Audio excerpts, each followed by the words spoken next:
السلام علیکم ناظرین، قسط نمبر 113 میں آسی غار کے پار پہنچ جاتا ہے جہاں عثمان نے اپنی پناہ گاہ بنائی ہوتی ہے۔ کوئنہ جو اصل میں حلیمہ ہوتی ہے وہ بہت پریشان ہو جاتی ہے کیونکہ وہ عثمان کو مارنے آتی ہے اور بار منگول کہیں اسے مار نہ دیں، اسی بات سے پریشان ہو جاتی ہے۔ اس کے بعد قبیلے کا منظر دکھایا جاتا ہے جہاں اولوگان، صوفیہ، لوکاس، یوسف، البائے اور بیگم خاتون موجود ہوتی ہیں۔ عثمان قبیلے پر قبضہ کر کے پھر اسے نہ مارنے پر اولوگان بہت غمگین ہو جاتا ہے کیونکہ اسے خطرہ ہوتا ہے کہ کہیں چھڑا کر بھاگ نہ جائے۔ اس بات پر اولوگان کے صوفیہ لوکاس بھی بہت پریشان ہوتے ہیں کیونکہ انہیں خدشہ ہوتا ہے کہ عثمان سردار کہیں ہم سے انتقام نہ، اور یوسف سردار بہت غمگین ہوتے ہیں۔ وہ اپنی بہن کی طرف دیکھتے ہیں، یوسف کو کہتا ہے کہ تم بہت بہادر ہو کیونکہ تم نے ہمارا راستہ چنا ہے۔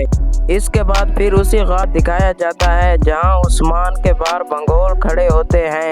تو ارطغرل عثمان کو کہتا ہے کہ باہر نکلو تو عثمان جاتا ہے اور اس کے سپاہیوں کو مارنے لگ جاتا ہے۔ عثمان سردار کافروں کو جہنم واصل کر رہے ہیں تو حلیمہ بھی یہ منظر دیکھ رہی ہوتی ہے۔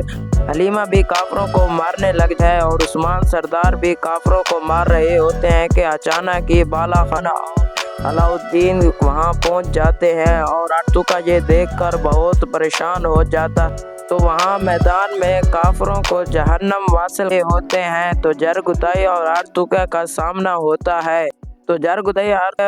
جو اس کا بھائی ہوتا ہے اسے کہتا ہے کہ یہ منگولوں اور کافروں والا راستہ چھوڑ دو اسلام پر، تو وہ اس پر حملہ کرنے لگ جاتا ہے اور جرگتائی بھی لڑنے لگتا ہے۔ ان دونوں کے درمیان ایک بھاری لڑائی ہو جاتی ہے اور باقی سب بھی وہاں لڑ رہے ہوتے ہیں۔ ارطغرل اپنے بھائی جرگ کہتا ہے کہ تمہارا بیٹا میرے پاس ہے، اگر تم نے کچھ کیا تو میں تمہارے بیٹے کو مار ڈالوں گا، تو وہاں حملہ کرنے لگ جاتا ہے اور جرگتائی بھی اس سے لڑنے لگ جاتا ہے تو برہان بھی سب سپاہیوں کو مار رہا ہوتا ہے۔ عثمان سردار کے سپاہی کافروں کو جہنم واصل کر دیتے ہیں اور جرگتائی بہت پریشان ہوتا ہے تو مریم بھی پریشان ہو جاتی تو بالا خاتون مریم کو کہتی ہے کہ بیٹی پریشان نہ ہو تو سردار مریم کو کہتے ہیں کہ تم یہاں کیوں آئی تھی تو مریم بتاتی ہے کہ میں یہاں کو بچانے آئی تھی تو بالا بہت خوش ہو جاتی ہے تو مریم پھر ہوتی ہے کیونکہ وہ عثمان سردار کو مار نہیں سکتی، اسی لیے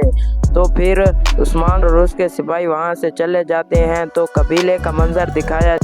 صاحب کو منگول وہاں پر لے آتے ہیں اتاق میں تو سروجہ صاحب کہ تم سب کے ساتھ مرو گے، عثمان سردار تم کو مارے گا تو یوسف سردار بہت ہوتا ہے۔